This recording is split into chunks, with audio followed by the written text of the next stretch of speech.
Hello whatsapp everyone, welcome to the expert classes. मैं अमर उपाध्याय आपका स्वागत करता हूं आपके अपने यूट्यूब चैनल पर।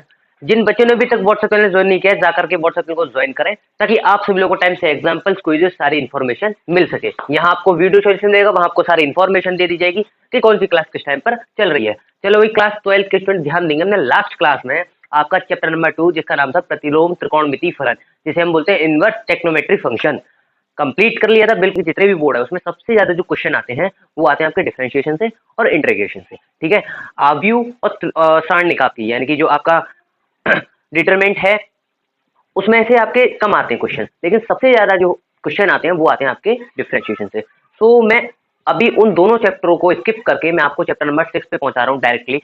3 और 4 हम बाद में करेंगे, 5 हम बाद में करेंगे, पहले हम करेंगे चैप्टर नंबर 6 और 7। ठीक है, तो बात करते हैं चैप्टर नंबर 6 की, जिसका नाम है अवकलज के अनुप्रयोग। इसे बिल्कुल डिटेल में जानेंगे कि क्या होता है सर, अवकलज क्या होता है, उसके अनुप्रयोग क्या होते हैं। ठीक है, तो करें स्टार्ट। सबसे पहले किसी भी चैप्टर को शुरू करने से पहले हमें ये जान लेना चाहिए कि उस चैप्टर में मोटा मोटा है क्या, हमें पढ़ना क्या है, यानी कि उसका इंट्रोडक्शन कि इंट्रोडक्शन से हमें क्या पढ़ना है, हम क्या सीखेंगे, हम 6.1 में क्या सीखेंगे, 6.2 में क्या सीखेंगे, ये सारी चीजें जानना बहुत जरूरी होती है। तो सबसे पहले मैं आपको उसका पूरा इंट्रोडक्शन दूंगा कि आपको 6.1 में कितने क्वेश्चन करने हैं, किस तरीके से करने हैं, 6.2 में आपका क्या आएगा, 6.3 में क्या आएगा, कौन सी एक्सरसाइज कटी हुई है, कौन सी नहीं कटी हुई है, बिल्कुल कंप्लीट वे में आपको अच्छी तरीके से समझा दूंगा। देन उसके बाद में हम इस चीज को स्टार्ट करेंगे कि अवकलज के अनुप्रयोग क्या होते हैं। तो करें स्टार्ट। चलो भाई अब करते हैं स्टार्ट।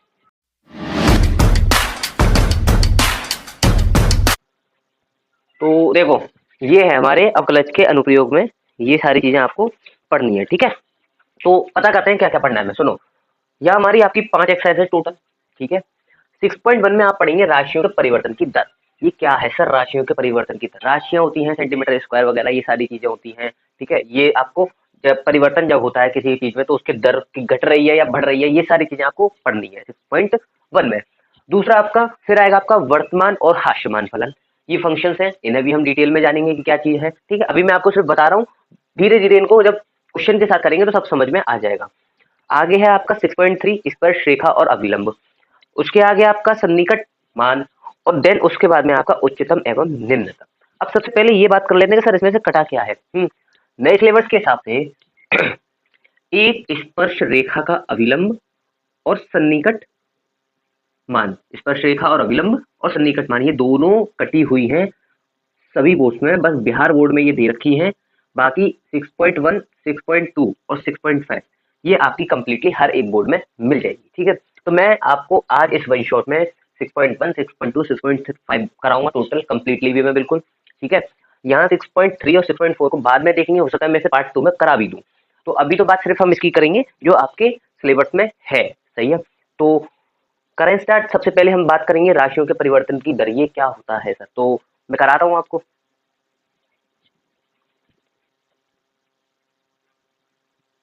देखो, बात करते हैं कि इसकी राशियों के परिवर्तन की दर ये क्या है। ठीक है, राशियां जैसे मान के चलो कि हम जैसे सेंटीमीटर स्क्वायर होता है, समय होता है, समय के सापेक्ष परिवर्तन होता है ना, किसी का किसी के सापेक्ष परिवर्तन होना ही इस टाइप से बोल दो कि राशियों के परिवर्तन की दर।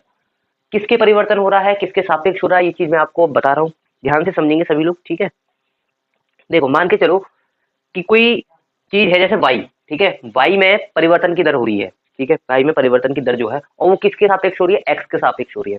तो हम मैं उस चीज को कैसे डिफाइन करूंगा, कैसे लिखूंगा। मान के चलो जैसे ये लिख दिया कि वाई में परिवर्तन परिवर्तन परिवर्तन की दर एक्स के सापेक्ष, किसके सापेक्ष, एक्स के सापेक्ष। तो मैं इस चीज को कैसे लिख सकता हूँ, मैं इस चीज को लिख सकता हूँ कि जिसमें परिवर्तन हो रहा है उसे मैं ऊपर लिखूंगा d y over d x, यानी कि d y by d x. अगर इस तरीके से दे रखा है कि d y over d x, तो मान के चलो इसमें परिवर्तन हो रहा है एक्स के सापेक्ष, किसमें हो रहा है, वाई में हो रहा है। ठीक है, और ये इसका सिंबल होता है डी, समझ रहे हो, ये परिवर्तन की दर होती है, अवकलज होता है। ठीक है, तो d y over d x, y में परिवर्तन की दर एक्स के सापेक्ष। मेरे ख्याल से यहाँ तक किसी को कोई परेशानी नहीं आती। अच्छा, यहाँ वाई की बात करिए, अगर मैं बोल दूं कि समय में परिवर्तन हो रहा है, या सॉरी समय के सापेक्ष परिवर्तन हो रहा है, आयतन में परिवर्तन हो रहा है समय के सापेक्ष, तो आप उसे कैसे डिफाइन करेंगे। मान के चलो अब इस तरीके से लिख दो कि समय के सापेक्ष आयतन में परिवर्तन की दर। अब ये नहीं पता हमें कि घट रही है बढ़ रही है, अभी तो सिर्फ हम बात कर रहे हैं कि ऐसे कैसे डिफाइन करेंगे या कैसे हम इस चीज को लिख सकेंगे। तो हम कैसे लिख सकते हैं इस चीज को, मान के चलो जैसे समय है, ठीक है, उसे मैं टी से डिफाइन कर दूं, किसे डिफाइन कर दूं, टी से डिफाइन कर दूं, सही है, और आयतन को मैं वी से डिफाइन कर दूं, तो परिवर्तन की जो दर है वो डीवी कहलाएगी अपॉन में डी टी। तो इस चीज को मैं ऐसे लिख सकता हूँ कि डीवी अपॉन डी टी समय की सापेक्ष हो रहा है, किसका, आयतन में परिवर्तन की दर हो रही है। मेरे ख्याल से किसी को कोई परेशानी नहीं आ रही होगी। एक और देख लेते हैं, मान के चलो जैसे आपको दे रखा है कि त्रिज्या के सापेक्ष क्षेत्रफल में परिवर्तन की दर, कुछ भी आ सकता है, क्षेत्रफल, त्रिज्या, समय, आयतन, ये सारी चीजें आ सकती है। तो त्रिज्या के सापेक्ष मान के चलो किसके, त्रिज्या, त्रिज्या के सापेक्ष, त्रिज्या के सापेक्ष परिवर्तन,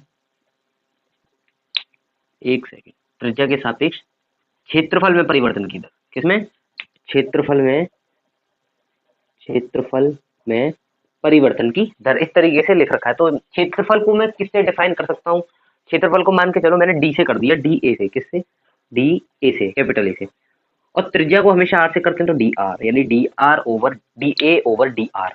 तो इसका मतलब यह है कि ए में परिवर्तन हो रहा है, आर के सापेक्ष हो रहा है। मेरे ख्याल से यहाँ तक किसी को कोई परेशानी नहीं आनी चाहिए। अब इन क्वेश्चनों को करने के लिए सबसे मेन चीज मैं आपको बहुत इंपोर्टेंट बता रहा हूँ, आपने क्लास 9th में पढ़ा होगा, बचपन से पढ़ते आ रहे हो, बचपन से का मतलब ये है कि 9th से पढ़ते आ रहे हो, 8th में भी कुछ बच्चों ने पढ़ा है, 10th में भी पढ़ा है, क्या कि आयतन का क्षेत्रफल, शंकु का क्षेत्रफल, आयतन की आपको घन का क्षेत्रफल, घनाभ का क्षेत्रफल, ये सारी चीजें जो मैंने आपके यूट्यूब चैनल पे एक शॉर्ट्स डाला हुआ है, मैं उसका लिंक मैं आपकी वीडियो के डिस्क्रिप्शन में दे दूंगा, तो उसमें से आप इसका स्क्रीनशॉट ले लेना और उसे पढ़ लेना और उसे याद कर लेना अच्छे से, ताकि आपको कोई परेशानी ना आए, क्योंकि इन क्वेश्चनों में ऐसा ही कुछ आने वाला है और आपको फॉर्मूले याद होने चाहिए।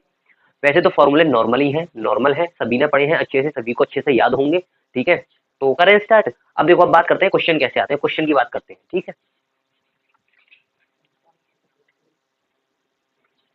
अब ये क्वेश्चन दे रखा है आपको, इसे पढ़ो पहले तो ध्यान से, देखो ये कह रहा है एक घन का आयतन 8 सेंटीमीटर स्क्वायर पर सेकंड की दर से बढ़ रहा है, पृष्ठीय क्षेत्रफल किस दर से बढ़ रहा है। देखो इसने पहले हमें ये बता दिया कि पृष्ठीय क्षेत्रफल बढ़ रहा है, ठीक है। मैंने बोला था कि परिवर्तन की दर या तो घटेगी या बढ़ेगी, तो इसने क्वेश्चन में पहले ही बोल दिया कि पृष्ठीय क्षेत्रफल किस दर से बढ़ रहा है, तो ये बताना है कि किस दर से बढ़ रहा है, लेकिन ये नहीं पता किस दर से बढ़ रहा है, वो हमें बताना है उसको।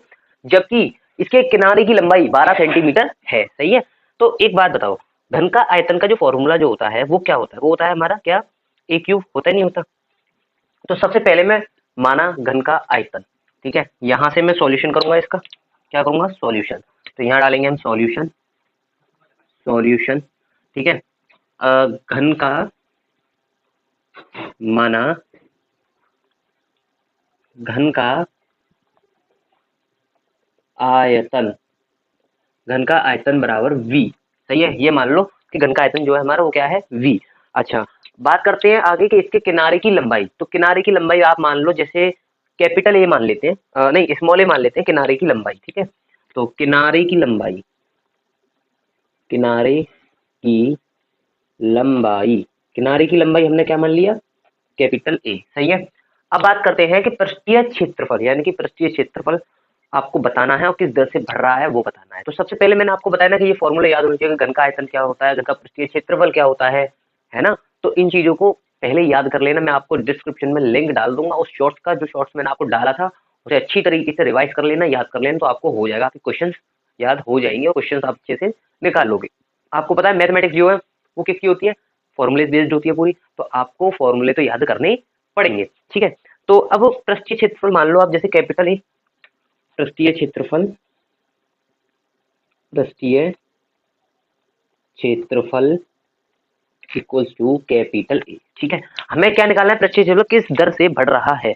तो किस दर से बढ़ रहा है, सबसे पहले समय के दर, देखो समय है नहीं है, घन का आयतन 8 सेंटीमीटर स्क्वायर पर सेकंड है, तो समय के हिसाब से बढ़ेगा। सबसे पहली बात तो ये कि हमें ये पता चल गया कि हमें पी जरूर लेना है और पृष्ठीय क्षेत्रफल बताना है, तो D A upon D T करेंगे। निकालना क्या है हमें, D A upon D T. Finally हमें ये पता चल गया कि हमें क्या क्या उसने दे रखा है और क्या हमें निकालना है। माना घन का आयतन v करा, किनारे की लंबाई स्मॉल ए थी, पृष्ठीय क्षेत्रफल कैपिटल ए था और हमें निकालना है dA/dt। ये हमें मेनली उसे बताना है कि क्या है। तो सबसे पहले हम dA/dt पे बात करेंगे। तो dA/dt हम कैसे निकालेंगे? मैंने बताया कि घन का जो आयतन होता है वो होता है a cube, v equals to a का क्यूब, सही है। अब यहां से क्या करेंगे कि dV/dt, ठीक है, dV/dt इक्वल्स टू, जब इसका डेरिवेटिव करेंगे तो 3 आगे आ जाएगा, 3a स्क्वायर, सही है। और a का जब करूंगा तो मैं dA/dt। मेरे ख्याल से यहाँ तक किसी को कोई परेशानी नहीं आनी चाहिए। देन उसके बाद में हम क्या करेंगे, सबसे पहले ये dV/dt जो दे रखा है हमें, इसको निकालेंगे। और ये कैसे निकलेगा? dV/dt कितना दे रखा है ये बताओ पहले। dV, v क्या है? घन का आयतन, घन का आयतन कितना है? 8 सेंटीमीटर है, नहीं है, और t के सापेक्ष हो रहा है पर सेकंड के हिसाब से। तो dV/dt हमारा 8 हुआ नहीं हुआ? क्लियर है यहाँ तक? तो हमारा dV/dt हुआ 8, ठीक है। यहाँ देखो साइड से, dV/dt हो गया हमारा 8, 8 बराबर 3a स्क्वायर और dA/dt। यहाँ तक क्लियर है? यहाँ तक मेरे ख्याल से सभी को क्लियर होगा, ठीक है। अब हम आगे क्या करेंगे कि 8 इक्वल्स टू 3, ए की वैल्यू कितनी है? ए की वैल्यू आपको दे रखी है 12, तो ए की वैल्यू आपको है 12 दे रखी है, तो 12 का स्क्वायर और dA/dt। मेरे ख्याल से यहाँ तक किसी को कोई परेशानी नहीं आनी चाहिए, सही है। अब क्या करेंगे कि इस dA/dt को इधर ले आएंगे तो हमारा हो जाएगा dA/dt इक्वल्स टू 8/3 12 का होल स्क्वायर। यहाँ तक मेरे ख्याल से किसी को कोई परेशानी नहीं आनी चाहिए। अब इस चीज को हम साइड में रखते हैं, फिर निकालते हैं हम dA/dt हमारा क्या आएगा। मेरे ख्याल से यहाँ तक सभी लोग कमेंट कर दो फटाफट जिसको समझ में आ गया है। अब हमें dA/dt निकालना है, यानी कि ये वाला। तो इसके लिए हम क्या करेंगे, ध्यान से देखो, इसके लिए हम करेंगे कि dA/dt मान के चलो dA/dt, सही है, ये है इक्वल्स टू dA/dt हमें कैसे निकालना है ये बताओ पहले। तो a का जो फॉर्मूला होता है, यानी कि पृष्ठीय क्षेत्रफल का जो फॉर्मूला होता है वो होता है 6a स्क्वायर। क्या होता है? 6a square. तो मैं यहाँ लिखूंगा साइड से, क्योंकि a equals to 6a square. मेरे ख्याल से यहाँ तक किसी को कोई परेशानी नहीं आनी चाहिए। 6a स्क्वायर क्या करेंगे, यहाँ क्या करेंगे कि dA/dt 6a स्क्वायर का जब आप डेरिवेटिव करोगे तो 12a आ जाएगा, क्योंकि 6 दूनी 12 और 12a, और a का जो करोगे वो आ जाएगा हमारे dA/dt। क्या आ जाएगा? dA/dt। मेरे ख्याल से यहाँ तक किसी को कोई परेशानी नहीं आनी चाहिए। देन उसके बाद में हम क्या करेंगे कि dA/dt इक्वल्स टू 12, a का जो मान था वो हमारा कितना था? 12 था, इंटू 12, और इंटू में dA/dt के जो हमने मान निकाला था वो ये निकाला था कि 8 और 3 12 स्क्वायर, 12 इंटू 12 का, ठीक है। 12 स्क्वायर का मतलब 12 इंटू 12, एक 12 से एक 12 कट गया, एक 12 से एक 12 कट गया। मेरे ख्याल से यहाँ तक किसी को कोई परेशानी नहीं आनी चाहिए। देन हमारा dA/dt आ गया इक्वल टू 8/3। मेरे ख्याल से यहाँ तक किसी को कोई परेशानी नहीं आनी चाहिए। और ये निकला हमारा सेंटीमीटर स्क्वायर पर सेकंड के हिसाब से, क्योंकि चल ही हमारा ये रहा था। मेरे ख्याल से इस क्वेश्चन में कोई परेशानी नहीं आनी चाहिए। मैं एक बार और समझा देता हूँ। मान के चलो एक घन की लंबाई 8 सेंटीमीटर स्क्वायर पर सेकंड के हिसाब से दर से बढ़ रही है। पर्टिकुलर किस दर से बढ़ रहा है? जबकि इसकी किनारे की लंबाई 12 सेंटीमीटर है। हमने घन v मान लिया, किनारे की लंबाई स्मॉल a मान ली, पृष्ठीय क्षेत्रफल कैपिटल A मान लिया। निकालना हमें ये था इसके dA/dt, सही है। va क्यू होता है, इस हिसाब से हमने ये डेरिवेटिव करके ये निकाल लिया। उसके बाद में हमने क्या किया, dA/dt को 12a स्क्वायर dA/dt, क्योंकि a का फॉर्मूला जो होता है पृष्ठीय क्षेत्रफल का फॉर्मूला था वो 6a स्क्वायर होता है, और 6a स्क्वायर का जब हमने डेरिवेटिव किया तो 12a आ गया, और 12a आने के बाद में a की वैल्यू पुट करी और dA/dt की वैल्यू पुट करी। दोनों 12 से दोनों 12 कट गए, 8/3 हमारा dA/dt पर सेंटीमीटर स्क्वायर पर सेकंड के हिसाब से आ गया। मेरे ख्याल से यहाँ तक किसी को कोई परेशानी नहीं आनी चाहिए, सही है। एक और क्वेश्चन लेते हैं, तब और अच्छे से समझ में आ जाएगा।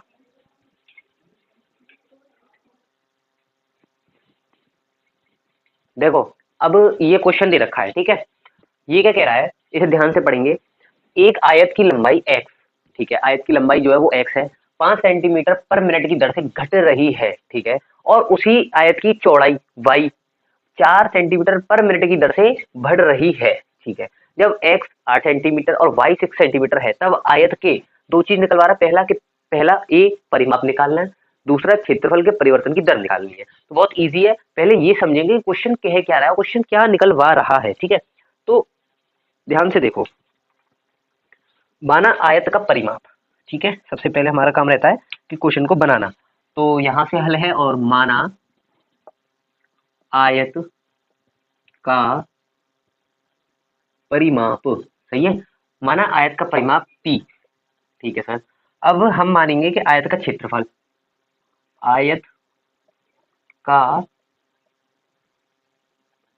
क्षेत्रफल, आयत का क्षेत्रफल आप मान लो कैपिटल A। ठीक है, और दिया क्या है हमें, दिया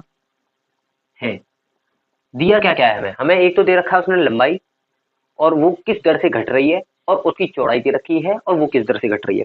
तो हम यहाँ लिखेंगे कि हमें dx upon dt, dx upon dt दे रखी है 5 सेंटीमीटर पर मिनट, और ये घट रही है तो यहाँ माइनस लगाएंगे, बस इतना काम करना होता है। और क्या दे रखा है, और दे रखा है हमें y, dy over dt equals to क्या दे रखा है 6 सेंटीमीटर, 6 सेंटीमीटर पर मिनट के हिसाब से। ठीक है, और x बराबर दे रखा है उसने हमें 8 सेंटीमीटर, 8 सेंटीमीटर, और y दे रखा है उसने हमें 6 सेंटीमीटर, 6 सेंटीमीटर। ये 4 है, dy ओवर dt 4 दे रखा है उधर, 4 सेंटीमीटर। ठीक है, मेरे ख्याल से यहाँ तक किसी को कोई परेशानी नहीं आनी चाहिए। तो हमें निकालना क्या है, अब ये देखते हैं। हमें निकालना है dp अपॉन dt, p निकालनी है एक तो हमें परिमाप dp अपॉन dt, और एक निकालना हमें क्षेत्रफल dA upon dt, dA upon dt। ये चीज हमें निकालनी है। तो सबसे पहले आयत के परिमाप की बात कर लेते हैं।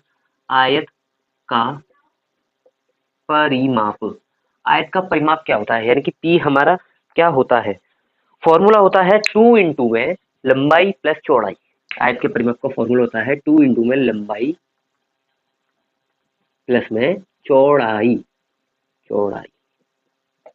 ये हमारा फॉर्मूला होता है। ठीक है, यहाँ तक क्लियर है सभी को? अच्छा, यहाँ तक सभी को क्लियर हो? सभी लोग कमेंट में जरूर बोल देंगे कि सर यहाँ तक हमें क्लियर है। ठीक है, आयत का परिमाप P है इक्वल्स टू 2x लंबाई है प्लस y चौड़ाई है, सही है। इसका जब हम डेरिवेटिव करेंगे तो dp upon dt equals to में 2 dx upon dt plus dy upon dt। मेरे ख्याल से यहाँ तक किसी को कोई परेशानी नहीं आनी चाहिए। अब हम क्या करेंगे कि dx अपॉन dt हमें क्या दे रखा है माइनस के 5 सेंटीमीटर, और dy अपॉन dt दे रखा है 4 सेंटीमीटर। तो dp upon dt equals to में 2, और ये हो जाएगा आपका माइनस के 5 प्लस के 4, सही है। और ये आ जाएगा हमारा dp upon dt equals to minus के 2, और क्या आ जाएगा सेंटीमीटर पर मिनट। तो हमारा जो परिमाप है वो तो निकला माइनस के 2 सेंटीमीटर पर मिनट। अब बात करेंगे हम किसकी, क्षेत्रफल की। किसकी करेंगे, आयत का क्षेत्रफल, आयत का क्षेत्रफल, आयत का क्षेत्रफल। आयत का क्षेत्रफल क्या होता है ये देखेंगे। आयत का क्षेत्रफल होता है लंबाई इंटू चौड़ाई, तो लंबाई इंटू चौड़ाई, सही है। ठीक है, आयत का क्षेत्रफल हमने a माना था, ये आ गया x इंटू वाई में, इधर dA अपॉन dt कर देंगे इसको। इसके बाद में इसका जब हम करेंगे डेरिवेटिव dx अपॉन dt आ जाएगा, प्लस में y इधर dx अपॉन dt आ जाएगा, सही है। उसके बाद में क्या करेंगे dA अपॉन dt, x की वैल्यू थी 8, इसकी वैल्यू थी -5, सही है। मेरे ख्याल से यहाँ तक किसी को कोई परेशानी नहीं आनी चाहिए, है ना। ये इधर y आ जाएगा, सॉरी मैंने दोनों जगह x कर दिया ना, इधर y आ जाएगा, ये y के सापेक्ष, ये x के सापेक्ष। तो ये आ गया आपका 4, प्लस में y की वैल्यू थी 6 -5, 8 चौक 32 प्लस 8 चौक 32 प्लस माइनस के 30, सही है। यहाँ तक क्लियर है सभी को? ठीक है, यहाँ तक सभी को क्लियर होगा। dA अपॉन dt, ये माइनस आपका बाहर आ जाएगा, तो 32 -30 दिख रहा है सभी को? मैं थोड़ा सा इसे डार्क वाले से कर देता हूँ, कोई नहीं। 32 अपॉन 30, तो dA अपॉन dt की जो वैल्यू आ गई वो आ गई 2 सेंटीमीटर सेकेंड, है ना। 2 सेंटीमीटर मिनट के हिसाब से चल रहा था, सॉरी 2 सेंटीमीटर स्क्वायर पर मिनट के हिसाब से आपकी ये आ गई। मेरे ख्याल से यहाँ तक किसी को कोई परेशानी नहीं आनी चाहिए। अब आप क्या लिख दोगे डायरेक्टली कि अतः आयत का परिमाप माइनस के 2 सेंटीमीटर स्क्वायर पर मिनट के हिसाब से घट रहा है। यहाँ तो घट रहा है क्योंकि माइनस भी चल रहा है इधर, और ये बढ़ रहा है इधर। इधर लिख दोगे कि आयत का क्षेत्रफल 2 सेंटीमीटर स्क्वायर पर मिनट के हिसाब से बढ़ रहा है। इस चीज को आप लोग लिख लोगे, ठीक है। तो यहाँ तक क्लियर मेरे ख्याल से सभी को होगा। सही है, आगे करते हैं, एक और क्वेश्चन देखते हैं। सही,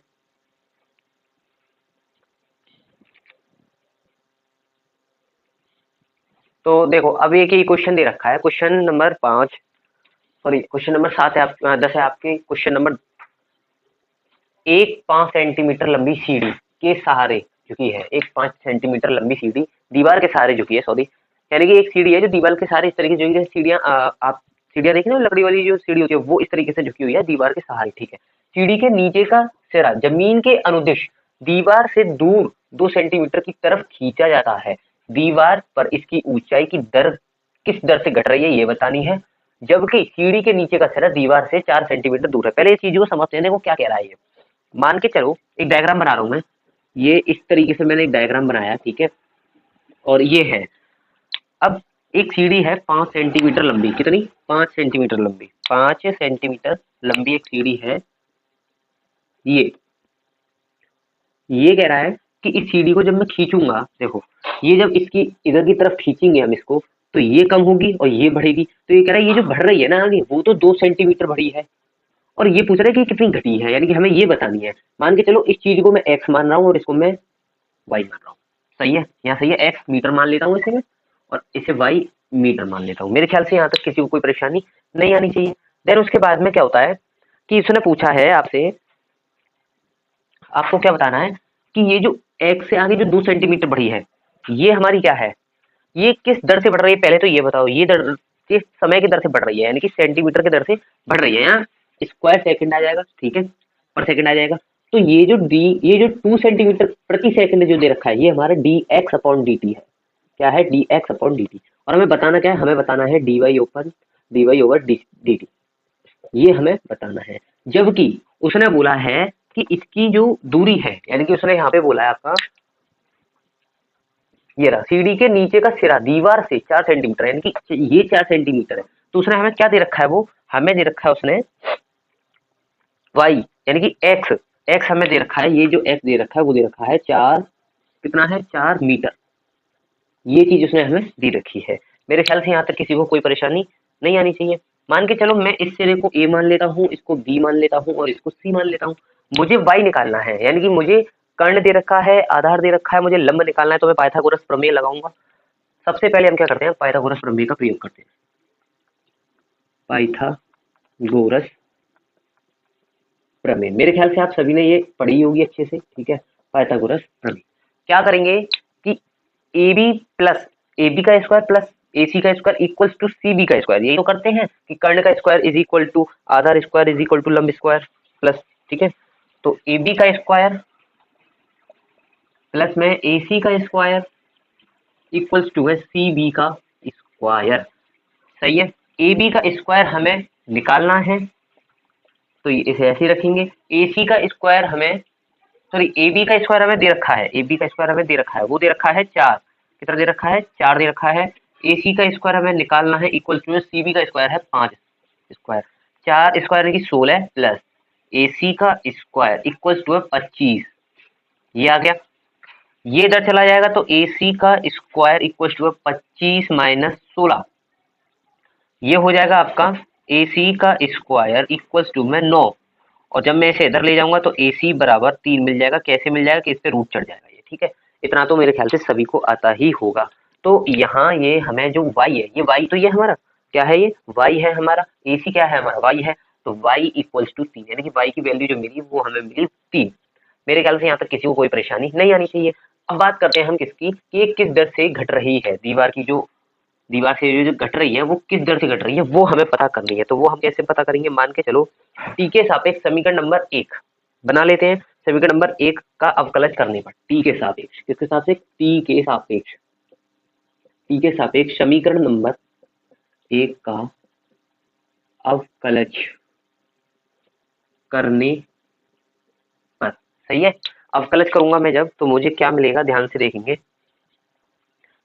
कि 2x 2x 2x दे रखा है, 2x इंटू में dx upon dt plus 2y, 2x dx upon dt plus में 2y। जिसको कोई भी परेशानी आ रही हो आप डायरेक्टली बोल सकते हो, तो 2y dy upon dt equals to 0, ये आ गया। अब क्या हम क्या करेंगे कि यहां से इस चीज को इधर ले जाएंगे, तो क्या करूंगा मैं, 2x dx upon dt equals to minus के 2y dy ओवर dt। इस दो से इस दो को मैं काट दूंगा, तो मेरा क्या रह जाएगा, x। सही है, इस दो से मैंने इस दो को काट दिया, तो मेरा क्या रह गया, मेरा रह गया इधर dx अपॉन dt। मेरे ख्याल से यहाँ तक किसी को कोई परेशानी नहीं आनी चाहिए। इस x को मैं इधर ले जाऊंगा, तो यहाँ हो जाएगा माइनस के x अपॉन y और dy ओवर dt। यहाँ तक क्लियर है? सही है, यहाँ तक क्लियर है सभी को। अब देखो x की वैल्यू और y की वैल्यू क्या दे रखी है, ध्यान से पढ़ेंगे क्वेश्चन को एक बार फिर से। x की वैल्यू जो दे रखी है वो आपको दे रखी है 4 सेंटीमीटर, और y की आपने निकाली थी 3 सेंटीमीटर, और dy ओवर dx वो आपको क्या मिलेगा, वो आपको मिलेगा 2/100। पूछो क्यों, मैं आपको बताता हूँ। सेंटीमीटर पर स्क्वायर, ये दे रखा है आपको क्या, सेंटीमीटर पर सेकंड, सेंटीमीटर पर सेकंड। इसको मैं मीटर में चेंज करूंगा तो 2/100 करूंगा। सही है, क्या करूंगा, 2/100 करूंगा। तो यहाँ से जब मैंने इसे 2/100 किया, तो ये देखो माइनस के 3, यानी कि x की वैल्यू है माइनस के 4 और y की वैल्यू है 3, और ये 2/100। ठीक है, ये x चल रहा है यहाँ पे, क्या चल रहा है, x चल रहा है यहाँ पे। अब क्या करूंगा, 4 से काटूंगा, 4 से जब मैं इसे काटूंगा तो 25 बार ये कट जाएगा, 25 बार कट जाएगा। सही है, एक सेकंड,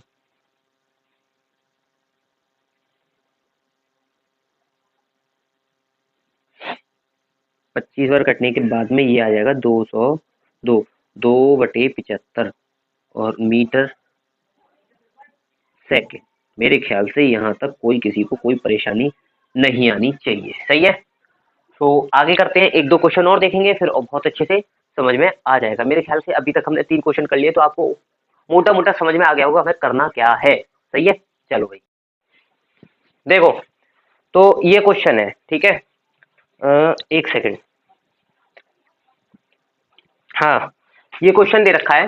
ये कह रहा है कि एक पाइप से रेत 12 सेंटीमीटर स्क्वायर पर सेकंड की दर से गिर रही है। ठीक है, गिरती रेत जमीन पर एक ऐसा शंकु बनाती है जिसकी ऊंचाई सदैव आधार की त्रिज्या का 6वां भाग है। रेत से बनी शंकु की ऊंचाई किस दर से बढ़ रही है जबकि उसकी ऊंचाई 4 सेंटीमीटर है। तो इस चीज को कैसे करेंगे, देखो एक ग्लास लिया हमने, उसमें रेत भर लिया, हम ऐसे करके उसे डालेंगे, डालते जाएंगे, पूरा पलट देंगे, तो इस तरीके से बन जाएगा, शंकु का आकार बन जाएगा, यानी कि ढेर बन जाएगा। तो वो यही कह रहा है। तो मान के चलो जैसे एक शंकु बना इस तरीके से, ठीक है, ध्यान से समझेंगे सभी लोग, इस तरीके से एक शंकु बना, किसका, रेत का ढेर का एक शंकु बन गया इस तरीके से। ठीक है, ध्यान से समझो। अब ये इसकी ऊंचाई हो गई और ये इसकी त्रिज्या हो गई, तो इसे मैंने r नाम दे दिया, इसे मैंने h नाम दे दिया। ठीक है, अब वो क्या कह रहा है, वो ये कह रहा है कि गिरती रेत एक शंकु बनता है जिसकी ऊंचाई सदैव क्या रहती है, आधार की त्रिज्या का 6वां भाग। तो हम सबसे पहले क्या करेंगे कि माना शंकु का आयतन, माना शंकु का आयतन, शंकु का आयतन, शंकु का आयतन माना मैंने v और ऊंचाई h तथा त्रिज्या r, त्रिज्या क्या है, r है। ठीक है, क्लियर है यहाँ तक।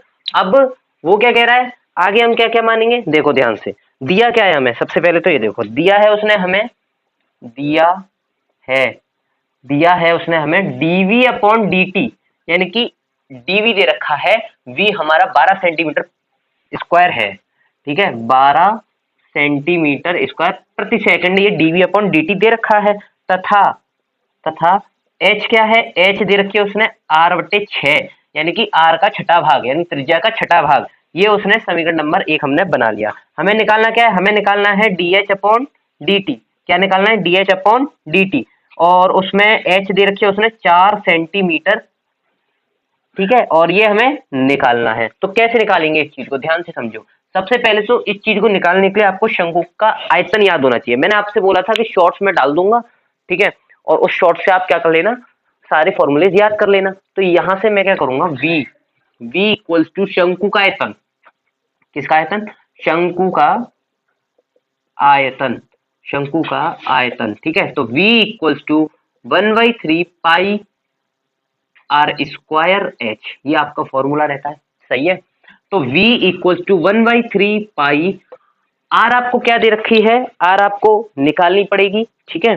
तो आर आपकी रहेगी 6h, क्यों रहेगी, क्योंकि जब मैं आर निकालूंगा तो ये इधर चला जाएगा तो ये 6h हो जाएगा, तो ये हो जाएगा 6h का स्क्वायर और फिर से h, ठीक है। v इक्वल्स टू, ये हो जाएगा आपका 1/3, है ना, 1/3 नहीं, डायरेक्ट से बोल दो आप, 36/3 पाई h क्यूब, जो हमने इंटू किया तो ये हो गया हमारा। देन उसके बाद में क्या करेंगे, v equals to 12 pi h cube, सही है। अब dv/dt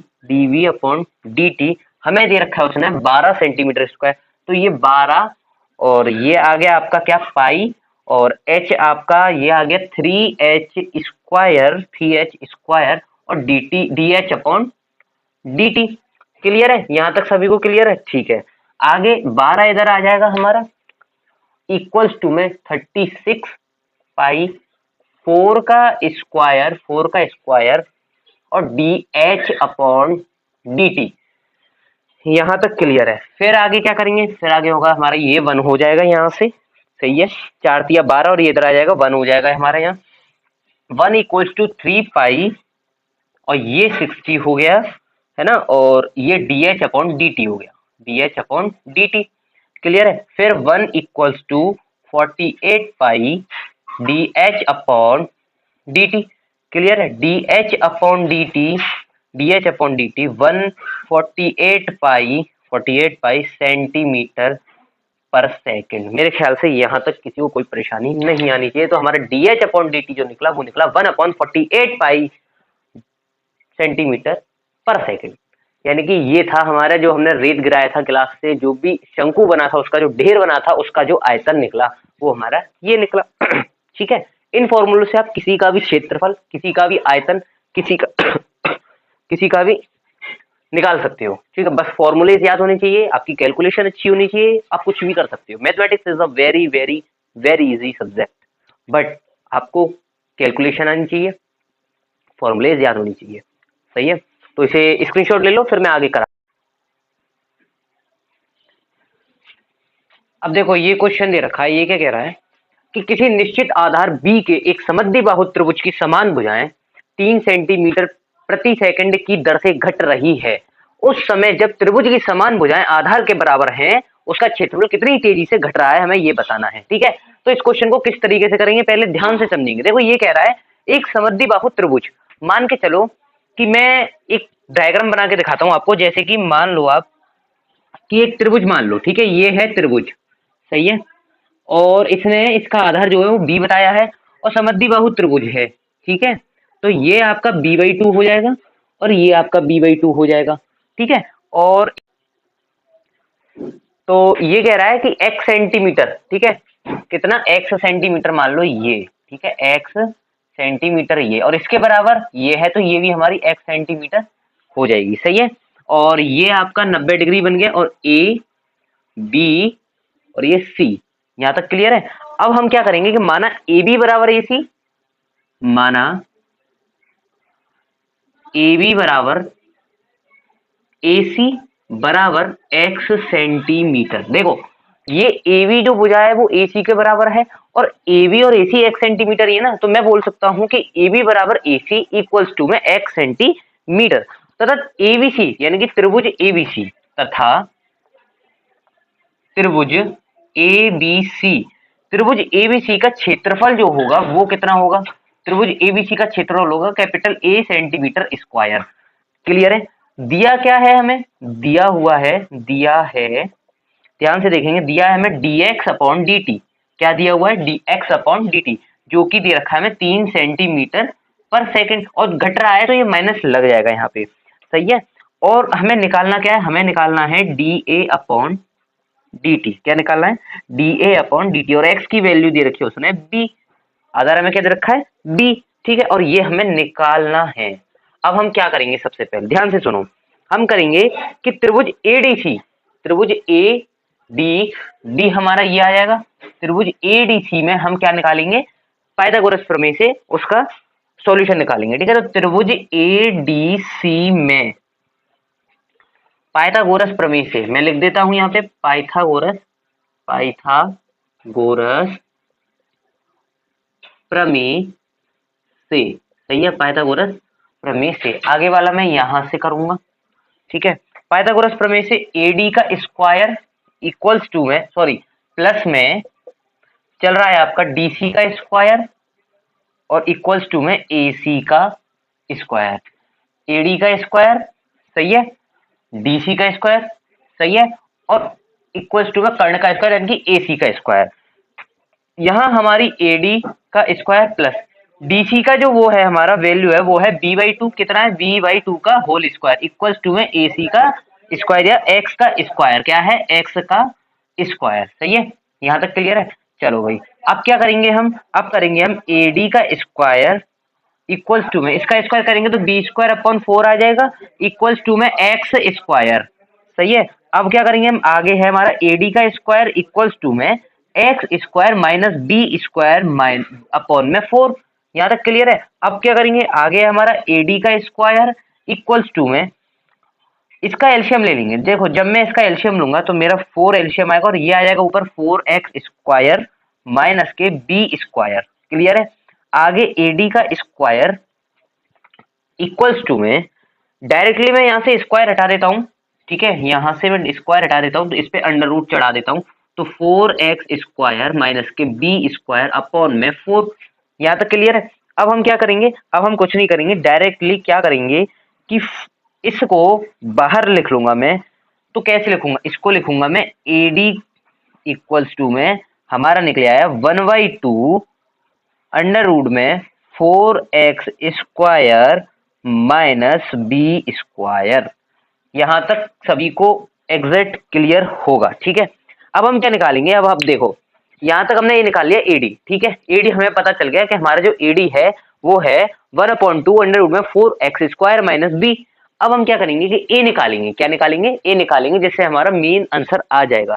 तो जब मैं A निकालूंगा तो A हमारा क्या है, त्रिभुज का क्षेत्रफल है, त्रिभुज के क्षेत्रफल का जो फॉर्मूला होता है वो होता है 1/2 आधार इंटू चौड़ाई, ठीक है, आधा इंटू ऊंचाई। तो ध्यान से देखेंगे,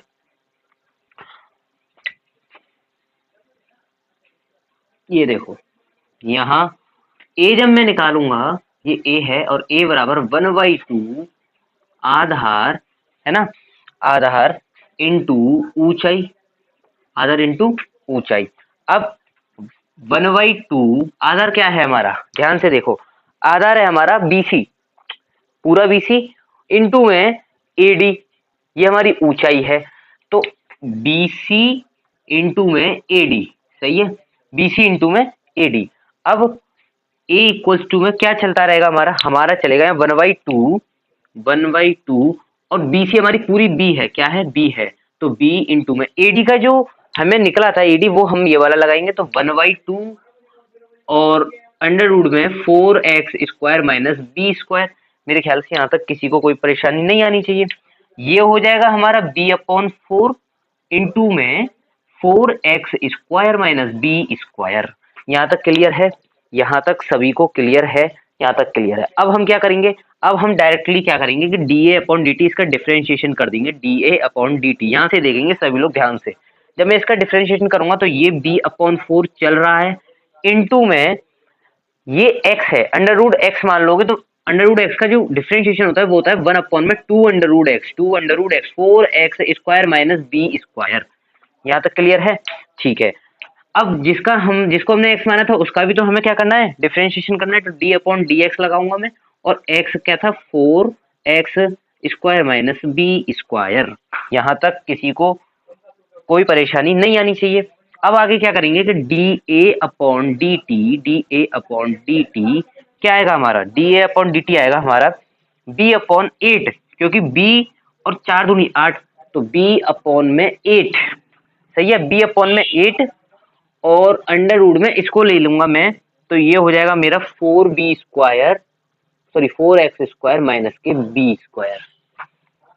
सही है। अब देखो इसका क्या बनेगा हमारा, इसका हमें डायरेक्टली क्या करना है कि डिफरेंशिएशन करना है इसका, ठीक है। तो डिफरेंशिएशन जब मैं करूंगा तो यहाँ आ जाएगा ये 8x और ये हो जाएगा dx/dt। यहाँ तक सभी को दिख रहा होगा अच्छे तरीके से। अब हम क्या करेंगे कि d/dt हमारा फाइनली आ जाएगा, और मैं फाइनली कहाँ लिख सकता हूँ जिससे कि आपको क्लियरली दिख जाए। इसके नीचे आपको दिखेगा नहीं, ठीक है, इसके नीचे आपको दिखेगा नहीं, तो dA/dt मैं कहाँ करूँ, ये मान लो मैंने जैसे यहाँ कर दिया, ठीक है। इसका आगे का जो आंसर है वो ये है dA/dt का। dA/dt का जो आंसर आएगा वो निकलेगा b/, अपॉन में आया हमारा 4b² माइनस b हो जाएगा, 4 अंडर रूट में 4b² माइनस b²। यहाँ तक क्लियर है, ठीक है। इनटू में चलेगा हमारा b, इनटू में b, और माइनस के 3 हमारी वैल्यू आ गई x की, किसकी, x की, ठीक है। तो x की जो एक की जो हमें वैल्यू दे रखी थी dx/dt की, वो माइनस के 3 हमारी यहाँ वैल्यू आ गई। क्लियर है। यहाँ वैल्यू लगाने के बाद में जो आएगा वो आएगा आपका आंसर, मान के ये आ गया माइनस के 3b² अपॉन में 3b² अपॉन में अंडर रूट में 3b² इक्वल्स टू, और लास्ट एंड फाइनल माइनस के 3b² अपॉन में अंडर रूट में 3b², और एक b से नीचे वाले b से हमारा ये कट जाएगा, ठीक है, ये कट जाएगा ऊपर। ये हमारा मेन आंसर आ गया। इसके आगे आप समझ सकते हैं बहुत बढ़िया तरीके से, ठीक है। तो यहाँ तक क्लियर है। देखो मैं एक बार और समझा देता हूँ, थोड़ा सा जगह कम थी तो इसलिए आप समझने में थोड़ी दिक्कत आई होगी, एक बार और देख लो। हमने यहाँ तक किया, पाइथागोरस प्रमेय लगाई तो हमारी एडी निकली आई। एडी निकलने के बाद हमने ए का जो फॉर्मूला था जो हमारे त्रिभुज के क्षेत्रफल में लगता है, वो हमारा 1/2 आधार इंटू ऊंचाई, आधार इंटू ऊंचाई करते गए तो हमारा मेन आंसर यहाँ तक तो देखो समझ आ गया सर। dA/dt इक्वल्स टू में b/4 इंटू में ये चल रहा है, ठीक है, इंटू में क्या चल रहा है, ये चल रहा है हमारा। इसका जब हमने डिफरेंशिएशन किया तो ये कैसे आया कि अंडर रूट एक्स का जो डिफरेंशिएशन होता है वो अपॉन 1/2 अंडर रूट एक्स होता है, और dx/dt एक्स का डिफरेंशिएशन, सही है। dA/dt इस तरीके से सॉल्व होता गया, फिर हमने जो x माना उसका डिफरेंशिएशन किया, और dx/dt, यहाँ dA/dt इक्वल टू b/में 4b माइनस b² इंटू में b माइनस के 3 हमारी इसकी वैल्यू आ गई। देन उसके बाद हमने ऐसे करके सॉल्व कर दिया, दैट इज योर आंसर। सही है, यहाँ तक क्लियर है। स्क्रीनशॉट ले लो, मैं आगे कराता हूँ।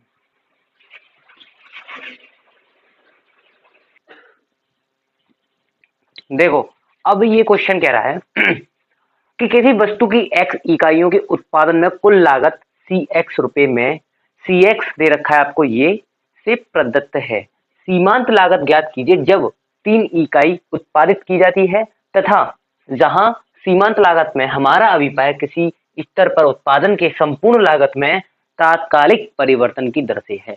कहने का मतलब ये है कि इन्होंने उत्पादन की मात्रा बता दी 3 इकाई, यानी कि x इक्वल्स टू 3। डायरेक्टली आपको मैं बता दूं कि यहाँ x इक्वल्स टू 3 बोल रखा है उसने, ठीक है। इस चीज को पहले तो नोट कर लो। देन उसके बाद में बात करते हैं जहां सीमांत लागत से हमारा अभिप्राय किसी स्तर पर उत्पादन के संपूर्ण लागत में परिवर्तन की दर, तात्कालिक परिवर्तन की दर से है, यानी कि सीधा सीधा ये निकलवा रहा है कि सी एक्स का हमें सी डैश एक्स निकालना है, यानी कि डिफरेंशिएशन करना है। तो क्या करेंगे कि ये जो हमें समीकरण दे रखा है, ये जो हमें इक्वेशन दे रखी है, हम इसका सी एक्स का सी डैश एक्स निकालेंगे। तो सबसे पहले मैं यहाँ सॉल्यूशन में लिख लेता हूं सी एक्स। सी एक्स आपको क्या दे रखा है कि 0.005x इस क्यूब, ठीक है, क्या दे रखा है ये, एक second, 5x cube minus 0.02x square plus 30x plus 5000, ये आपको दे रखा है। मैं यहां से सी डैश एक्स निकालूंगा तो मैं क्या करूंगा 0.053x स्क्वायर, सही है, ये कोष्टक में आ जाएगा मेरा, क्या आ जाएगा, ये कोष्टक में आ जाएगा। माइनस के 0.02 कोष्टक में आ गया, एक्स स्क्वायर का 2x हो जाएगा, प्लस में 30 इंटू में 1, सही है, ये आपका डायरेक्टली आ जाएगा और ये आपका 0 हो जाएगा, सही है। अब क्या करेंगे हम, c डैश x, आगे करेंगे c dash x equals to में डायरेक्टली यहाँ इनका इंटू कर देंगे, तो ये हो जाएगा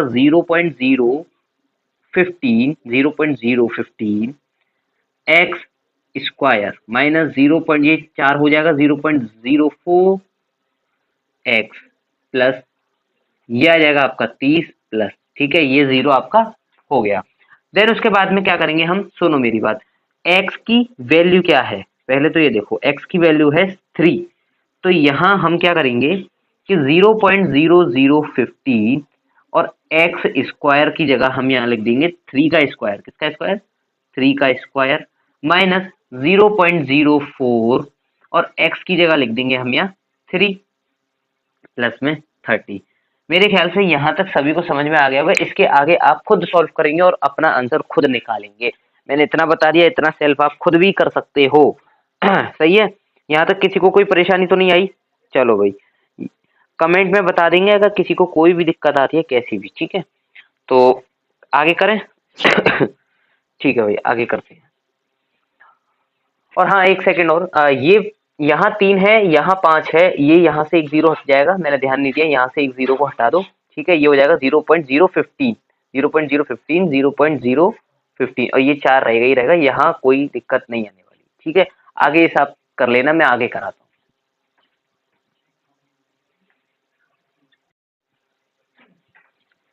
तो ये क्वेश्चन दे रखा है आपको, इसने बोला है कि किसी उत्पाद की x इकाइयों के विक्रय से प्राप्त कुल आय रुपए में Rx दे रखा है आपको 3x square plus 36x plus 5 से प्रदत्त है। जब x बराबर 5 हो तो सीमांत आय ज्ञात कीजिए। जहां सीमांत आय से हमारा अभिप्राय किसी क्षण से विक्रय की गई वस्तु के सापेक्ष संपूर्ण आय के परिवर्तन की दर से है। मेरे ख्याल से यहाँ तक किसी को कोई परेशानी नहीं आई होगी, यानी कि इसने बोला है कि संपूर्ण आय के परिवर्तन की दर से है।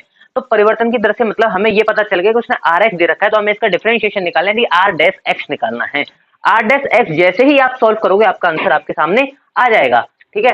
तो Rx आपको दे रखा है, ये देखो Rx आपको दे रखा है 3x square plus 30x plus 5, ये आपको Rx दे रखा है, ठीक है। तो R डैश x जब मैं निकालूंगा इसका, तो R डैश x मुझे मिलेगा ये 6x, यानी कि ये आगे आ जाएगा 6x प्लस 36 प्लस 0, ठीक है। तो ये आ जाएगा आपका R dash x equals to में 6x प्लस 36, ये हमें यहाँ तक मिल गया। अब हम क्या करेंगे कि हमने इसका यहाँ तक डिफरेंशिएशन कर लिया। अब मेरे ख्याल से आपको यहाँ तक समझ में आ गया होगा। अब हम x की वैल्यू लगा देंगे। तो x की जब हम वैल्यू लगाएंगे तो 6 और x की वैल्यू इसने 5 दे रखी है और 36, तो ये प्लस है यहाँ, ये प्लस, ठीक है। और ये आ जाएगा 30 प्लस 36 इक्वल्स टू में 66 रुपए इकाई। सही है, यहाँ तक किसी को कोई परेशानी नहीं आई होगी। अब ये हमारे हो गए क्या, dy ओवर dx वाले, d ओवर dx वाले, जितने भी हमने r डैश x और जितने भी डैश वाले निकाले थे वो हमने निकाल लिए। अब हम बात करते हैं किसकी, जो हमारा नेक्स्ट टॉपिक है जिसका नाम है हास्यमान और वर्धमान, ठीक है। तो कैसे करेंगे उसे,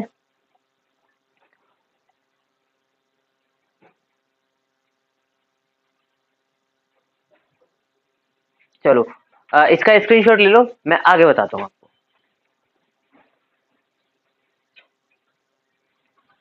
अब ये हास्यमान और वर्धमान क्या है ये समझेंगे, ठीक है। ये बहुत ही इंटरेस्टिंग टॉपिक है, क्या होता है वर्धमान और हास्यमान। देखो अगर ध्यान से समझोगे, कंसिस्टेंसी से देखोगे, कॉन्सेंट्रेट के साथ देखोगे तो समझ में आएगा, क्योंकि ये 70% स्टूडेंट के समझ में आता नहीं है जल्दी।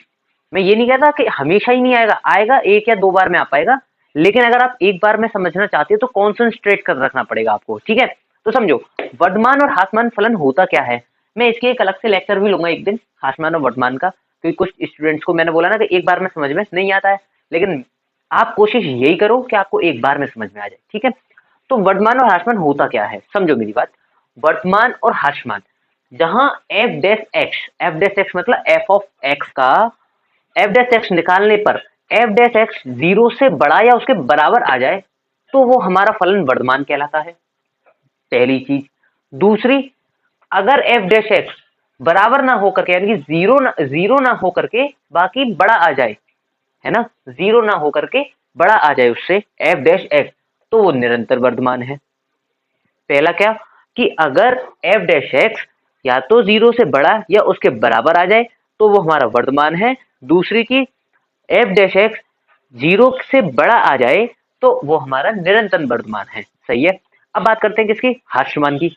एफ डैश एक्स छोटा या बराबर हो जीरो से तो उसे हास्यमान कहते हैं, और वहीं एफ डैश एक्स छोटा हो जीरो से तो उसे निरंतर हास्यमान कहते हैं। अब इस चीज को मैं ग्राफ के थ्रू आपको समझाऊंगा, हालांकि क्वेश्चंस में ग्राफ नहीं दिया होता, आपको डायरेक्टली पूछ लेता है क्वेश्चन देके कि वर्धमान है या हास्यमान है फलन, ये बताओ।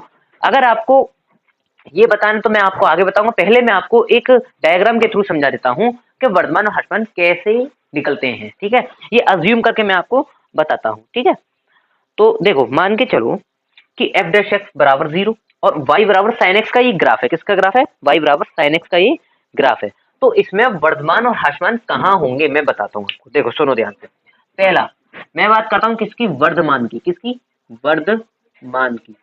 अब वर्धमान एक्स में देखो, ये ग्राफ जो है, ये ग्राफ जो है वर्धमान का मतलब ये ऊपर जो जा रहा है, जो लेवल बढ़ रहा है, जहां लेवल बढ़ रहा है इसका, कहां तक लेवल बढ़ रहा है, कहां से लेवल बढ़ रहा है, उसे हम वर्धमान बोलेंगे। यानी कि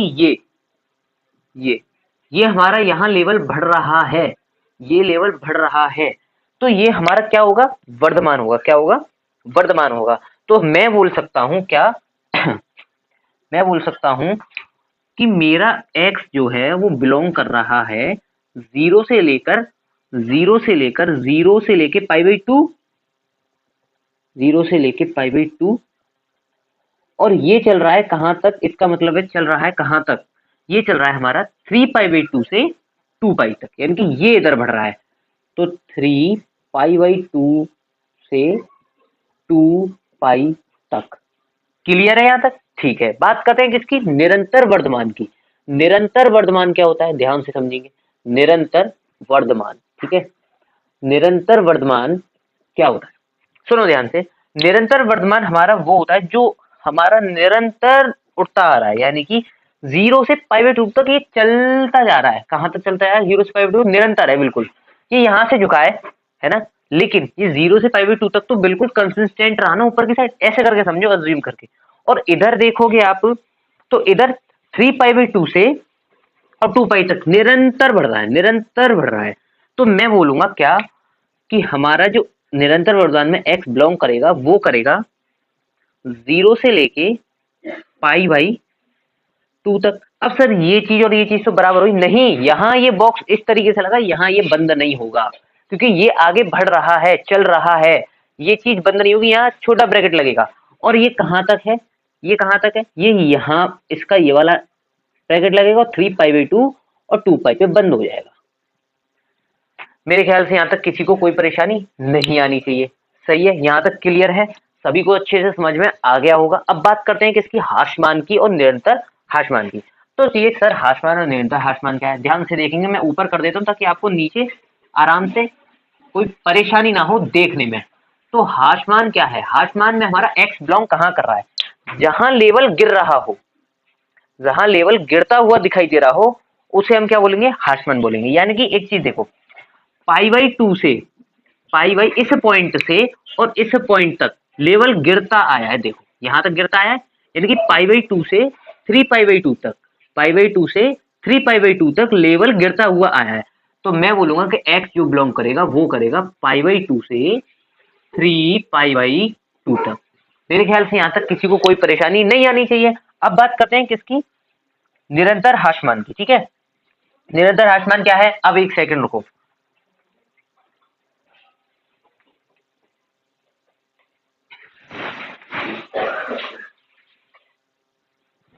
अब बात करेंगे किसकी, हास्यमान की। हास्यमान क्या होता है, देखो हास्यमान हमने देख लिया, इसमें निरंतर हास्यमान क्या है वो मैं आपको समझाऊंगा। ठीक है, निरंतर, निरंतर हास्यमान, निरंतर हास्यमान बेटा देखो, x belongs to pi by two से 3 पाई बाई टू तक। सही है, यानी कि सर ये तो सेम रहा, सेम नहीं रहा, यहाँ ब्रैकेट अलग लगे, यहाँ ब्रैकेट अलग लगे। अब क्यों लगे? क्योंकि निरंतर ह्रासमान में क्या होता है, जहां निरंतर गिरावट आ रही हो, जहां निरंतर गिरावट आ रही हो। π/2 में निरंतर गिरावट है, अगर मैं इधर से देखूं तो π/2 में निरंतर गिरावट है, और इधर से देखूं इधर से तो 3π/2 में निरंतर गिरावट है। तो ये चीज यहाँ ब्रैकेट ये बिल्कुल ही अलग चीज होती है निरंतर ह्रासमान। तो इसमें ब्रैकेट एक छोटा एक बड़ा नहीं लगे, इसमें दोनों ही छोटे लगे हैं, छोटे ब्रैकेट बोल सकते हैं आपकी भाषा में। इस चीज को समझने के लिए छोटा ब्रैकेट और बड़ा ब्रैकेट हम कह सकते हैं। सही है, यहाँ तक मेरे ख्याल से किसी को कोई परेशानी नहीं आई होगी। अब ये सर क्वेश्चन कैसे होंगे इसके, हमने ग्राफ से समझ लिया कि y बराबर sin x का ग्राफ हमने बनाया, और उसके बाद हमने उस ग्राफ के थ्रू समझ लिया कि वर्तमान, निरंतर वर्तमान, ह्रासमान, निरंतर ह्रासमान क्या होता है। क्लियर है? अब बात करूंगा मैं क्वेश्चन की, तो इसका अच्छे से स्क्रीनशॉट ले लो, प्रॉपर तरीके से नोट्स बनाना, बढ़िया तरीके से इसको लिखना, तब आपकी समझ में आएगा कि वर्तमान, निरंतर वर्तमान, ह्रासमान, निरंतर ह्रासमान क्या होता है। अब मैं आपको क्वेश्चन कराता हूं, ठीक है।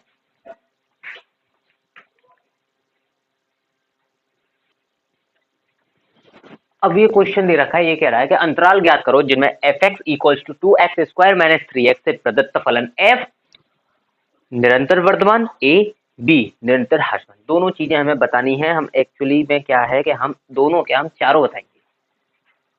निरंतर वर्तमान तो बताएंगे, साथ में वर्तमान भी बता देंगे, निरंतर ह्रासमान तो बताएंगे, उसके साथ में ह्रासमान भी बता देंगे। ठीक है, कैसे बताएंगे ध्यान से समझो। सबसे पहले तो इस चीज का f' निकालना है, आपको पता है, क्योंकि f' ही छोटी बड़ी और बराबर ये चीज देखी जाती है। तो ये तो f(x) दे रखा है, तो हमें इसका पहले क्या निकालना पड़ेगा, f'(x) निकालना पड़ेगा। क्या निकालना पड़ेगा? f'(x). ठीक है, तो मैं जब इसका f'(x) निकालूंगा तो ध्यान से देखो, मैं यहाँ से इसका सॉल्यूशन स्टार्ट करता हूँ। ठीक है, सॉल्यूशन f(x) दे रखा है हमें 2x² - 3x, और यही इसने f' हमें निकालना है। तो जब मैं 2x का f' बोलूंगा, 2x का जब डिफरेंस df/dx करूंगा तो मुझे मिल जाएगा यहाँ 4x माइनस x का 1 होता है तो ये 3 हो जाएगा। ठीक है, अब क्या करूंगा, अब मैं यहाँ निरंतर वर्तमान के लिए कर रहा हूँ। सबसे पहले ये हमारा f' निकला है, अब हम निरंतर वर्तमान निकालेंगे। तो मैं लिखूंगा निरंतर वर्तमान के लिए, निरंतर वर्तमान के लिए। ठीक है, निरंतर वर्तमान के लिए क्या होता है, कंडीशन ये होती है कि f(x) ग्रेटर देन 0। ठीक है, यानी कि ये 0 से बड़ा होना चाहिए, ये हमारी निरंतर वर्तमान के लिए कंडीशन होती है। तो मैं यहाँ क्या करूंगा कि 4x - 3 ग्रेटर देन 0 और 4x ग्रेटर देन प्लस के 3, तो यहाँ से हमें मिल जाएगा x ग्रेटर देन 3/4।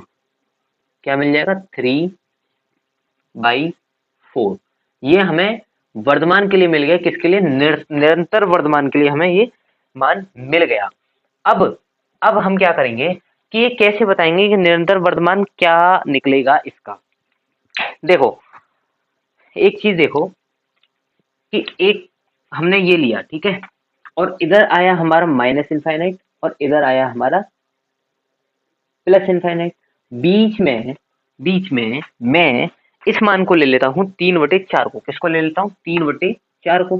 तो जब मैंने 3/4 लिया तो मुझे क्या लेना है? देखो ये तो नेगेटिव है, यानी कि ये तो घट रही है, ये कम हो रही है, ये लेस हो रही है, यानी कि लेस देन, और ये ग्रेटर देन। क्या है ये? Greater than.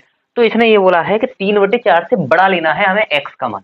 तो 3/4 से बड़े में आप 3.1 ले लो, 3.2 ले लो, 3.4 ले लो, 5 ले लो, 6 ले लो, या 3/4 से आगे 4 भी आता है, 5 भी आता है, 6 भी आता है, मतलब जितने भी लोग, यानी कि 3.4 से लेके प्लस के इनफाइनाइट तक सारे ही मान आ जाएंगे किसमें?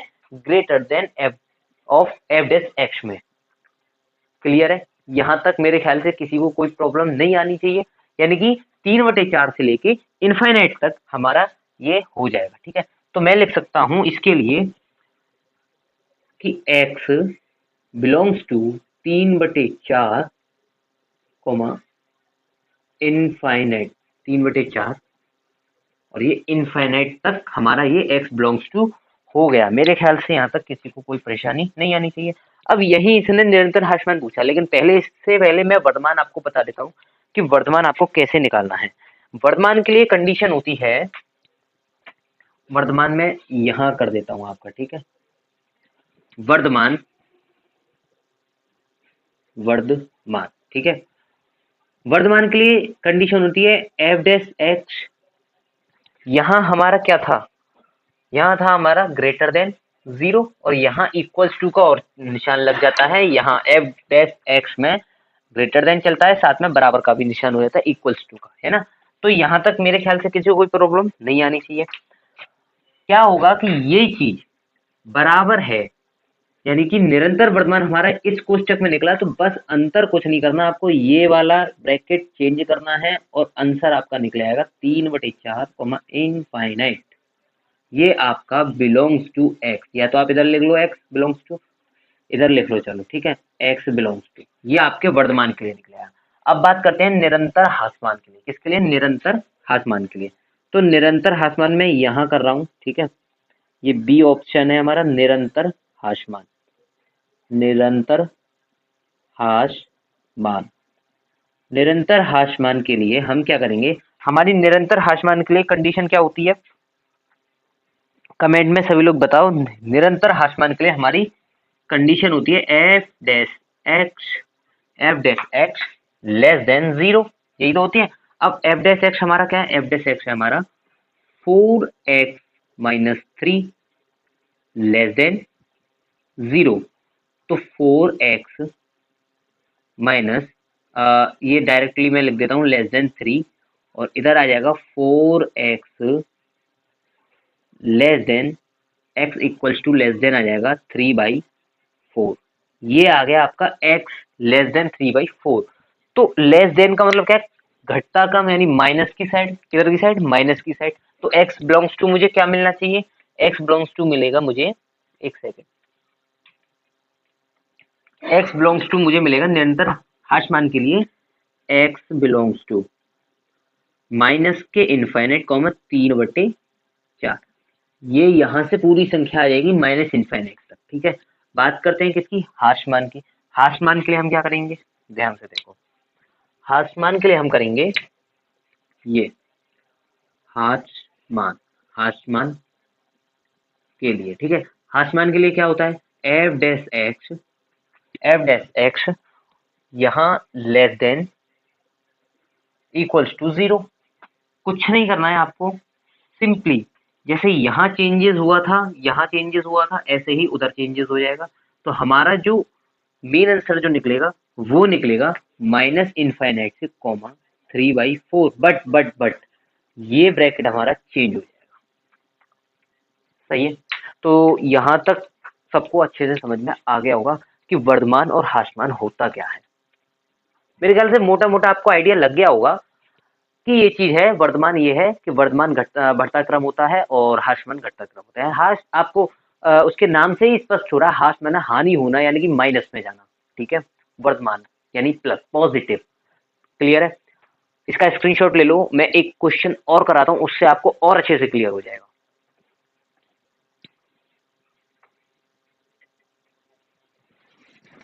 ये क्वेश्चन है, ये क्या कह रहा है, सेम उसके जैसा ही क्वेश्चन है, कोई डिफरेंट नहीं है इसमें, क्लियर है। बस क्या है कि उसका जो इक्वेशन थी वो छोटी थी, इसमें 3 घात की इक्वेशन दे रखी है और कोई अंतर नहीं है, ठीक है। अंतराल ज्ञात कीजिए जिनमें F x equals to 2x³ - 3x² - 36x+7 से प्रदत्त फलन f निरंतर वर्तमान और निरंतर है, हमें ये दोनों चेक करना है। मैं आपको निरंतर और हासमान दोनों चीजें बताऊंगा, इसने तो वर्तमान निरंतर वाले पूछे हैं, मैं आपको नॉन निरंतर वाले भी आपको बता दूंगा, ठीक है। अभी यहाँ सिर्फ आप कॉन्सेंट्रेट होकर के 2 मिनट के लिए देख लो, आपको सारा कंसेप्ट क्लियर आ जाएगा, ठीक है। एफ ऑफ एक्स दे रखा है, हमें क्या निकालना है, एफ डैश एक्स निकालना है। क्या करेंगे कि F of x 2x³ - 3x² - 36x+7 ये दे रखा है, हम क्या करेंगे, एफ डैश एक्स निकालेंगे। एफ डैश एक्स निकालेंगे तो 2x³ का क्या हो जाएगा, ये 3 आगे आ जाएगा, 3 दूनी 6x और -1 हो जाएगा स्क्वायर, माइनस ये आगे आ जाएगा, 3 दूनी 6, 6x - 36+7, क्लियर है यहाँ तक, सही है। अब हम क्या करेंगे आगे कि एफ डैश एक्स 6 6 36, इसका तो 0 हो जाएगा, 6 6 36, 6 मैं इसमें से कॉमन ले लूंगा तो मेरे को क्या मिल जाएगा अंदर, x square minus x minus 6, यानी कि 6 से 1 बार ये चला गया, 6 से 1 टाइम्स ये चला गया और 6 से 6 टाइम ये चला गया। क्लियर है यहाँ तक? ठीक है, अब क्या करूंगा मैं, f dash x equals to में 6, इसके फैक्टर कर दूंगा, जिन्हें हम बोलते हैं हिंदी में गुणनखंड। जिसको भी गुणनखंड आते हैं वो इस सवाल को पूरा निकाल लेगा, जिनको गुणनखंड नहीं आते हैं वो नहीं निकाल पाएगा। मैंने आपको गुणनखंड 10th में भी सिखाए थे, फर्स्ट ईयर में भी सिखाए थे, और अब दोबारा से इंटर में बता रहा हूँ, एक बार और देख लो, बिना गुणनखंड के आप सवाल को नहीं निकाल सकते हो।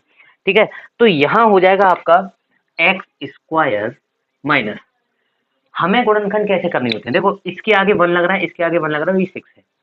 क्लियरली माइनस प्लस करने पे 1 आना चाहिए और इंटू करने पे 6 मिलना चाहिए। तो ऐसा क्या अज्यूम करूं जिससे मेरे को माइनस प्लस करने पे 1 आ जाए माइनस का, और इंटू करने पे 6 आ जाए। तो मैं रिमेंबर करता हूं, मैं थोड़ा सा अज्यूम करता हूं कि 3x माइनस 2x जो होता है वो 1x होता है, यानी कि 1x मिल गया, और 3x इंटू 2x करूंगा तो मुझे 6 मिल जाएगा, 3 दूनी 6 और 3 में से 2 जाएंगे तो 1 बचेगा, यानी कि प्लस माइनस करने पे मुझे 1 मिल रहा है और इंटू करने पे मुझे 6 मिल रहा है। क्लियर है यहाँ तक? तो मैं क्या करूंगा कि 3x प्लस 2x माइनस 6, इसके हो गए हमारे फैक्टर। क्या हो गए? इसके बन गए हमारे फैक्टर। क्या करेंगे कि एक बार ये पेयर बना लूंगा और एक बार ये पेयर बना लूंगा। सही है, तो f dash x equals to में 6, यहां से मैं कॉमन क्या लूं, पहले तो ये चेक करो कि मैं यहां से कॉमन क्या ले सकता हूं। मैं यहां से कॉमन लूंगा 6, बाहर चल रहा है, ये हो जाएगा x माइनस 3 और ये हो जाएगा x प्लस 2। क्लियर है? अब आपको क्या करना है, आपने सवाल कर लिया, अब आप इसका वर्धमान ह्रासमान इजीली निकाल सकते हैं, ज्यादा आपको काम करने की इस पे जरूरत नहीं है। मैं x माइनस 3 को 0 रखूंगा तो मेरा 0 से उधर माइनस का 3 प्लस का 3 बन जाएगा और ये प्लस का 2 माइनस का 2 बन जाएगा। तो मैं एक संख्या रेखा बनाऊं, और मैं यहाँ संख्या रेखा बनाऊंगा जब एक, तो इधर होता है माइनस इनफाइनाइट, इधर होता है प्लस इनफाइनाइट। मुझे एक मिल रहा है प्लस का 3, एक मिल रहा है माइनस का 2, ये मिल रहा है प्लस का 3, ये मिल रहा है माइनस का 2। तो मैं इनको दोनों मानों को अगर वहां रख दूं, यहाँ रख दूं, तो माइनस का 2 इधर आएगा और प्लस का 3 इधर आएगा। अब आपको क्लियरली अगर x अज्यूम निकालना है, x पावर इसकी x की जो वैल्यू है वो निकालनी है, तो आप यहां से किसी भी मान को एक बार x में रख लो और आपका सवाल सॉल्व हो जाएगा। मैं 3 से प्लस की तरफ बढ़ूं, जब मैं 3 से प्लस की तरफ बढ़ूंगा तो मैं कोई एक मान रख लूं, जैसे 4 मान लो, 3 से बड़ा क्या है, 4 है। ठीक है, मैं तो ज्यादा बड़ा मान ही रहा हूं, मैं तो 4 मान रहा हूं। 3 से जब मैं 4 को लूंगा तो देखना 4 माइनस 3 1, 4 प्लस 2 6, यानी कि दोनों चीजें पॉजिटिव मिल रही हैं मुझे। क्या मिल रही हैं? पॉजिटिव मिल रही हैं, यानी इस अंतराल में से मैं कुछ भी उठा लूं, इस अंतराल में से मैं कुछ भी उठा लूं तो मुझे पॉजिटिव ही मिलेगा, पहली बात। क्लियर है? अब बात करते हैं इस अंतराल की। तो इस अंतराल में से मैं क्या उठाऊं, ये माइनस का भी आ रहा है प्लस का भी आ रहा है, मुझे तो 0 अच्छा लग रहा है, मैं तो 0 उठाऊंगा। मैं जब 0 उठाऊंगा तो मैं यहाँ जब 0 रखूंगा, 0 माइनस 3 तो माइनस, और 0 प्लस 2, ठीक है, तो मुझे यहाँ क्लियरली माइनस मिल रहा है। पक्का? क्लियर है यहां तक? जब मैं यहां पर इस अंतराल में से माइनस की कोई भी संख्या इधर रखता हूं, -2 -1 -3 -4 -5 -6 कुछ भी रखता हूं, तो माइनस माइनस प्लस होता है और माइनस में आंसर आता है, तो माइनस माइनस प्लस हो जाएगा। ठीक है, और इधर माइनस रखूंगा तब भी मुझे प्लस मिलेगा। तो क्लियरली माइनस इनफाइनाइट से -2 में जो भी अंतराल में जो भी मान मिलेगा वो मुझे मिलेगा प्लस का। क्लियर है यहाँ तक? चलो यहाँ तक क्लियर है। अब मैं डायरेक्टली आपको बता देता हूँ कि वर्धमान और ह्रासमान मुझे क्या मिलने वाले हैं, एक बार में देख लो। देखो वर्धमान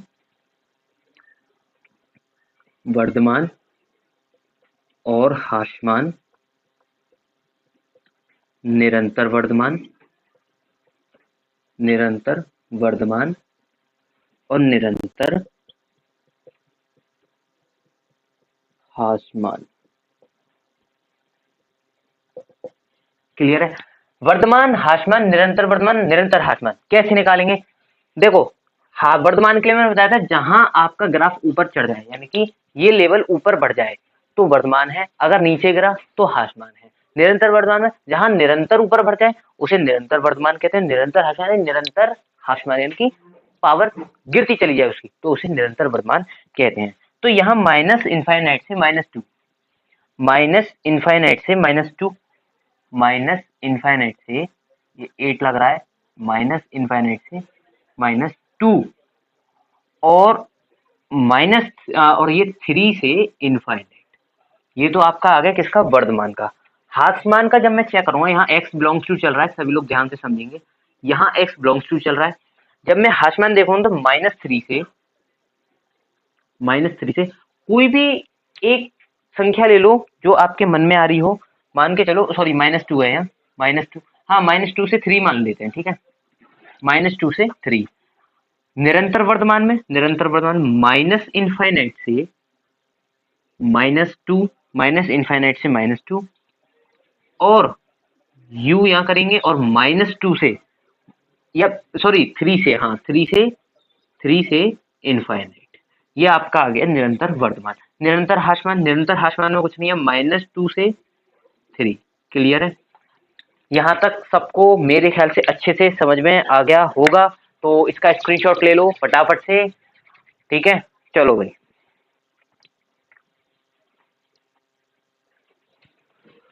ये कह रहा है कि सिद्ध कीजिए y बराबर log 1 plus x minus 2x upon में 2 plus x comma x greater than -1 अपने संपूर्ण प्रांत में एक वर्धमान फलन है, ये हमें बताना है। कुछ नहीं है, ये आपको y दे रखा है, हम dy ओवर dx निकालेंगे, निकालते चले जाएंगे, लास्ट में जो भी आएगा उससे हम बता देंगे कि ये वर्धमान फलन है या नहीं है, ठीक है। तो कैसे करेंगे, आपको दे रखा है, ध्यान से देखेंगे, y बराबर log 1 प्लस एक्स माइनस के 2x अपॉन में 2 प्लस एक्स। क्लियर है? क्या निकालूंगा मैं, dy ओवर dx निकालूंगा, dy ओवर dx निकालूंगा, ठीक है। dy ओवर dx निकालूंगा तो यहाँ log 1 प्लस एक्स, और 1 प्लस एक्स को मैं x मान लूँ, और log x का हमारा डिफरेंशिएशन होता है, वो होता है 1 अपॉन एक्स, यानी कि 1 प्लस एक्स, और डी ओवर डी एक्स, और जिसको हमने x माना था उसका दोबारा से डिफरेंशिएशन 1 अपॉन एक्स माइनस ये एफ एक्स अपॉन जी एक्स के फॉर्मूला से मैं इसको निकाल दूंगा, तो यहाँ हो जाएगा ये 2 plus x d over d x g x और एफ एक्स का differentiation 2x minus 2x as it is d over d x g x का डिफरेंशिएशन 2 प्लस एक्स और अपॉन में जी एक्स का होल स्क्वायर, यानी कि 2 plus x का whole square. यहाँ तक क्लियर है? ये मैंने कुछ स्टेप में इसका बंद कर दिया। अब क्या करेंगे कि dy ओवर dx, तो 1 upon 1 plus x, 1 upon 1 plus x minus में 2 प्लस एक्स, और इसका हो जाएगा 2 माइनस में 2x अपॉन में 2 प्लस एक्स का होल स्क्वायर चल ही रहा है, ठीक है। आगे 1 अपॉन 1 प्लस एक्स माइनस के 4, ये इंटू हो जाएगा 4 plus 2x, 4 plus 2x minus 2x upon में 2 प्लस एक्स का होल स्क्वायर। यहाँ हो जाएगा 1 अपॉन 1 प्लस एक्स माइनस में 4, ये माइनस का 2 प्लस का 2x कट जाएगा, 2 प्लस एक्स का होल स्क्वायर। यहाँ तक क्लियर है सभी को, ठीक है।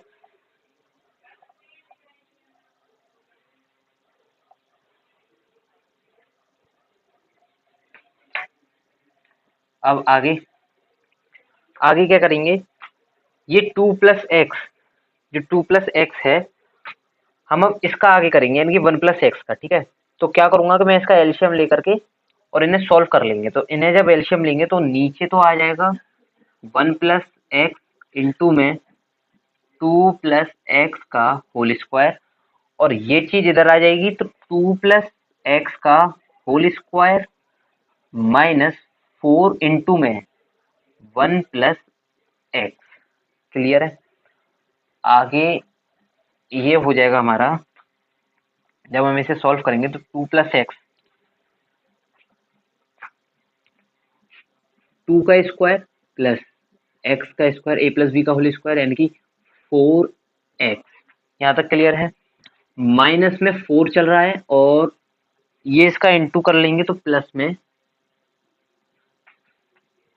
माइनस में 4x अपॉन में चल रहा है हमारा 1 प्लस एक्स और 2 प्लस एक्स का होल स्क्वायर। यहाँ तक क्लियर है। 2 का स्क्वायर और 4 का स्क्वायर और ये 4 और ये कट गया, यानी कि ऊपर रह जाएगा हमारा एक्स स्क्वायर अपॉन में 1 प्लस एक्स 2 प्लस एक्स का होल स्क्वायर इक्वल्स टू में dy ओवर dx चल रहा है, dy ओवर dx चल रहा है। और दिया क्या है हमें? दिया है हमें वर्तमान के हिसाब से x ग्रेटर देन -1, ये दे रखा है हमें। तो x ग्रेटर देन -1 यानी कि 1 प्लस एक्स, तो dy ओवर dx करूंगा, dy over dx greater than 0, क्योंकि 1 प्लस एक्स से अगर आप देखोगे, 1 प्लस एक्स से अगर आप देखोगे तो यहाँ 1 प्लस एक्स इक्वल्स टू 0 है ना। तो हम कह सकते हैं कि अतः फलन अपने संपूर्ण प्रांत के लिए वर्तमान है। Question finish. यानी कि ये हमारा इसमें क्वेश्चन में इसने ये पूछा था कि वर्तमान अपने प्रांत के लिए है या नहीं है, यानी कि संपूर्ण प्रांत के लिए वर्तमान फलन है या नहीं, यानी कि ये हमारा जो फलन दे रखा था ये हमारा अपने संपूर्ण प्रांत के लिए वर्तमान है। क्यों है?